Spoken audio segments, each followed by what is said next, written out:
ماں باپ کے 3 عمل اپنی اولاد کی زندگی خطرے میں ڈالتے ہیں۔ حضرت علی رضی اللہ تعالیٰ عنہ سے ایک عورت نے پوچھا، کیا ایسے بھی میرے کوئی عمل ہو سکتے ہیں جو میری اولاد کے لیے خطرے کا باعث بن سکتے ہوں؟ تو حضرت علی رضی اللہ تعالیٰ عنہ نے فرمایا کہ ماں باپ کے 3 ایسے کام جو کہ اولاد کو موت کے منہ تک لے جاتے ہیں، وہ 3 عمل یہ ہیں۔ بسم اللہ الرحمن الرحیم۔ مسلم کی حدیث میں یہ بات روایت ہے کہ حضرت محمد صلی اللہ علیہ وآلہ وسلم نے فرمایا، اگر میں ماں باپ کو اس دنیا میں زندہ پاتا تو اگر میں عشاء کی فرض پڑھ رہا ہوتا، اگر میری ماں باپ میں سے کوئی مجھے آواز دیتا تو میں نماز چھوڑ کر انہیں لبیک کہتا۔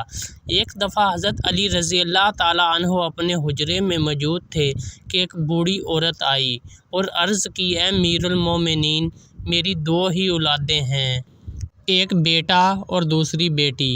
وہ دونوں ہی نافرمان ہیں، وہ دونوں اکثر بیمار رہتے ہیں۔ میری بیٹی کا رشتہ لینے کے لیے کوئی تیار نہیں اور بیٹے کو کوئی رشتہ دینے کے لیے تیار نہیں۔ میں ایسا کون سا عمل کروں جس سے ان کی زندگی میں برکت آئے اور وہ عمل انہیں نفع دے، وہ میری نافرمانی بھی نہ کریں، وہ صحت یاب بھی ہو جائیں؟ میں ایسا کون سا کام کروں کیونکہ وہ دونوں نافرمان ہیں، میرا کہنا نہیں مانتے، میرا بیٹا شراب اور دیگر گناہ بھی کرتا ہے، وہ دونوں دین اسلام سے مطابقت نہیں رکھتے۔ اے امیر المومنین، مجھے کوئی ایسا عمل بتائیں جس سے وہ دونوں راہ راست پر آ جائیں، دونوں کے رشتے بھی ہو جائیں، وہ فرما بردار بن جائیں اور دونوں صحت مند بھی ہو جائیں۔ حضرت علی رضی اللہ تعالیٰ عنہ نے اس عورت سے فرمایا کہ ماں باپ کے 5 ایسے گناہ جن کی سزا اولاد کو بھی ملتی ہے۔ وہ 5 عمل ایسے ہیں جس سے اولاد کا تعلق جڑ جاتا ہے۔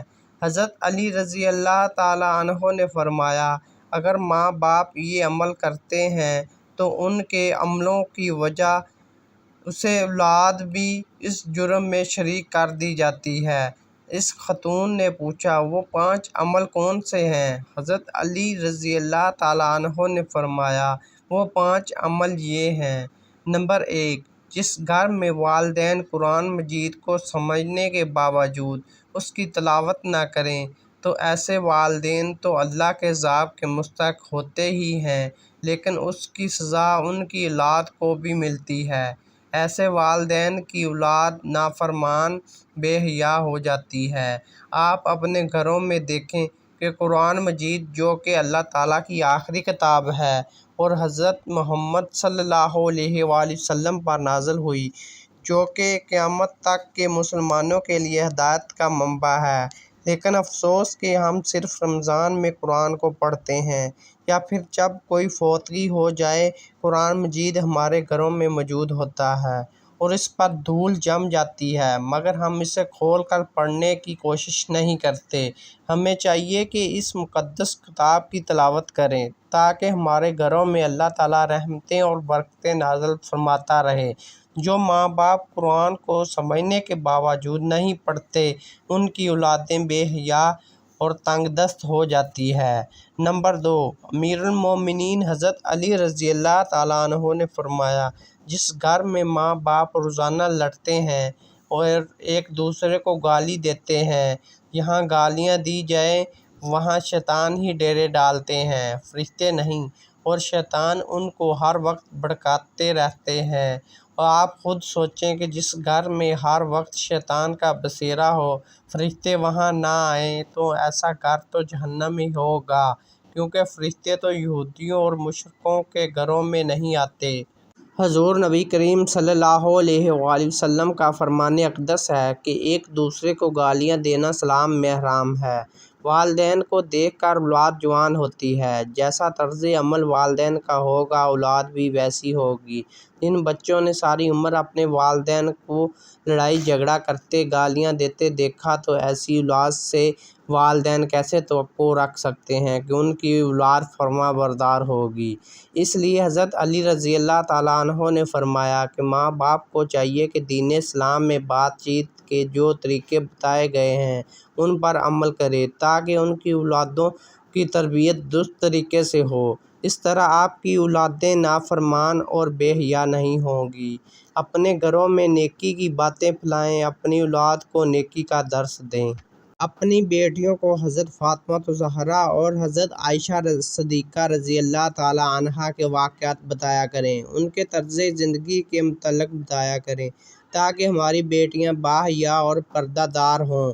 نمبر 3، مولا علی رضی اللہ تعالیٰ عنہ نے فرمایا کہ ماں باپ کی بے پردگی کی وجہ سے ان کی اولادوں پر بیماریوں کا حملہ ہوتا ہے۔ حدیث صحیح بخاری میں حضرت ابو ہریرہ رضی اللہ تعالیٰ عنہ سے روایت ہے کہ نبی کریم صلی اللہ علیہ وآلہ وسلم نے فرمایا کہ پردہ عورت پر جنت واجب ہے، جبکہ بے پردہ عورت پر جہنم واجب ہے۔ جس گھر میں بے حیائی، بے پردگی ہوتی ہے تو اللہ کے فرشتے ایسے گھروں میں رہنے والوں کے لیے بد دعا کرتے ہیں، اور شیطان ایسے گھروں کو اپنا بسیرا بنا لیتے ہیں۔ جہاں بے پردگی عام ہو، اس گھر کی اولادیں بے حیا، نافرمان اور غلط کاموں کا شکار ہو جاتی ہیں۔ یہی نہیں بلکہ پریشانیوں اور مصیبتیں ایسی اولاد کا مقدر بنتی ہیں۔ یہ ان کے والدین کی بے پردگی کی وجہ سے ہوتا ہے۔ جس گھر میں بے حیائی ہوتی ہے وہاں اللہ کی برکت و رحمت نہیں ہوتی۔ ایسے ماں باپ کی اولادیں فتنوں اور بلاؤں سے محفوظ نہیں رہ سکیں گی، کیونکہ اللہ کے فرشتے جو ان فتنوں کو روکتے ہیں وہ تو اس گھر سے چلے جاتے ہیں۔ ایسی اولاد ماں باپ کی نافرمانی کرتی ہے اور ہمیشہ پریشانی میں مبتلا رہتی ہے۔ ماں باپ کو چاہیے کہ وہ پردے کا خیال رکھے تاکہ ان کی اولاد بھی ان کی پیروی کرے۔ آپ نے مشاہدہ کیا ہوگا کہ آپ کے ارد گرد جو ماں باپ پردے کا خیال نہیں رکھتے تو ان کی باتیں زبان زد عام ہوتی ہیں۔ اکثر عورتیں یہ کہتی ہوئی دکھائی دیتی ہیں کہ پردہ دل کا ہونا چاہیے، تو ایسی عورتوں کو اللہ کے غضب سے ڈرنا چاہیے۔ کیا ان کا دل حضرت فاطمہ زہرا اور حضرت عائشہ رضی اللہ تعالیٰ عنہا کے دل سے زیادہ پاک ہے؟ اگر ان کے لیے پردے کا حکم تھا تو آج کی خواتین اپنے آپ کو کس جگہ پر دیکھتی ہیں؟ ناظرین، اپنی بیٹیوں کو حضرت فاطمہ رضی اللہ تعالیٰ عنہا کے واقعات بتائیں اور انہیں بتائیں کہ ان کی رول ماڈل کون سی ہونی چاہیے۔ آپ کو حضرت فاطمہ زہرا سلام اللہ علیہ کا ایک واقعہ سناتے ہیں۔ شادی کے بعد نبی کریم صلی اللہ علیہ وآلہ وسلم حضرت فاطمہ کو گھر کے لے کر جا رہے تھے کہ راستے میں ایک نابینا صحابی بیٹھے ہوئے تھے۔ آپ رضی اللہ تعالیٰ عنہ نے اپنے چہرے کو ڈھانپ لیا۔ نبی کریم صلی اللہ علیہ وآلہ وسلم نے کہا، بیٹی فاطمہ، یہ صحابی تو نابینا ہے، آپ نے کیوں چہرہ ڈھانپ لیا؟ تو حضرت فاطمہ رضی اللہ تعالیٰ عنہا نے کہا کہ ابا جان، مجھے غیر محرم سے پردے کا حکم دیا گیا ہے، نہ کہ ان افراد سے جن کو نظر آتا ہے۔ ناظرین، یہ یہودیوں کی چال ہے کہ جدت کے نام پر بے حیائی کو مسلم معاشرے کے اندر پروان چڑھانا۔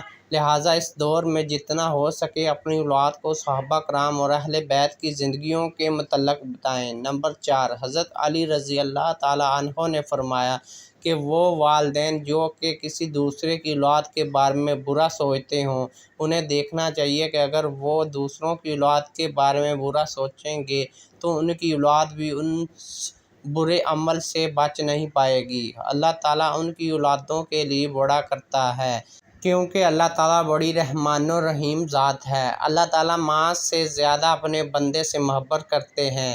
اگر تم کسی کی اولاد جو پریشانی میں ڈالو گے تو اللہ تعالیٰ وہی نظریہ تمہاری اولادوں پر مسلط فرما دیتے ہیں، کیونکہ جیسا کرو گے ویسا بھرو گے۔ جیسا تم دوسروں کی اولادوں کے متعلق سوچتے ہو، اللہ تعالیٰ وہی نظریہ دوسروں کے ذہن میں تمہاری اولادوں کے متعلق بنا دیتا ہے۔ جیسا تم کسی کی بیٹی کے بارے میں سوچتے ہو، اللہ تعالیٰ ویسا ہی تمہاری بیٹی کے ساتھ کرتا ہے۔ حدیث پاک کا مفہوم ہے کہ نبی کریم صلی اللہ علیہ وآلہ وسلم کے پاس ایک صحابی آئے اور عرض کی، یا رسول اللہ، فلاں صحابی عورت کو چھپ چھپ کر دیکھتے ہیں۔ تو آپ صلی اللہ علیہ وآلہ وسلم نے اس صحابی سے فرمایا، اس صحابی کو بلا کر لاؤ۔ جب وہ صحابی آپ کی خدمت اقدس میں حاضر ہوئے تو آپ صلی اللہ علیہ وآلہ وسلم نے اس سے کہا، تم اپنے گھر کی حفاظت کی ذمہ داری چھوڑ گئے ہو کیا؟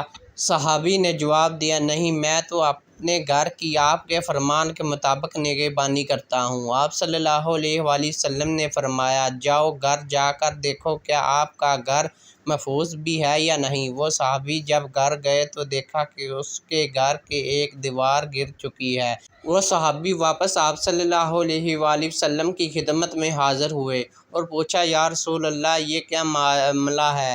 تو آپ صلی اللہ علیہ وآلہ وسلم نے فرمایا، اگر تم کسی کی عورت کو دیکھو گے تو اللہ تعالیٰ تمہارے گھر کی دیواریں گرا دے گا۔ دوسروں کی بیٹیوں کو اپنی بیٹیاں سمجھو، ہر بہن کو اپنی بہن سمجھو تاکہ تمہاری عزتیں بھی محفوظ رہ سکیں۔ نمبر 5، حضرت علی رضی اللہ تعالیٰ عنہ نے فرمایا، جو ماں باپ اپنے گھر میں حلال و حرام کا فرق نہ کرتے ہوں، حرام وہ نہیں کہ حرام جانور کھا لیا جائے یا کوئی حرام چیز کھا لی جائے، یہ تو قطعاً حرام ہے۔ حرام وہ جو حلال کو حرام کر کے کھایا جاتا ہے، کسی دھوکہ فراڈ کر کے اس کا حق کھا لیا جائے یا کسی غریب مسکین کا حق کھا لیا جائے تو یہ بھی حرام ہے۔ اگر حرام مال بچوں کو کھلایا جائے تو اولاد نافرمان، بے حیا اور بیماریوں میں مبتلا ہو جاتی ہے۔ آج کل یہ بیماری ہمارے معاشرے میں عام ہو گئی ہے۔ حرام کھانے والے اسے حلال سمجھ کر کھا رہے ہیں۔ اللہ تعالیٰ ہم سب کو رزق حلال کمانے کی توفیق عطا فرمائے، آمین۔ ناظرین، اگر آپ کو ہماری ویڈیو اچھی لگی ہو تو اسے لائک کریں اور مزید ایسی ویڈیوز دیکھنے کے لیے ہمارے چینل کو لازمی سبسکرائب کر لیں۔ شکریہ۔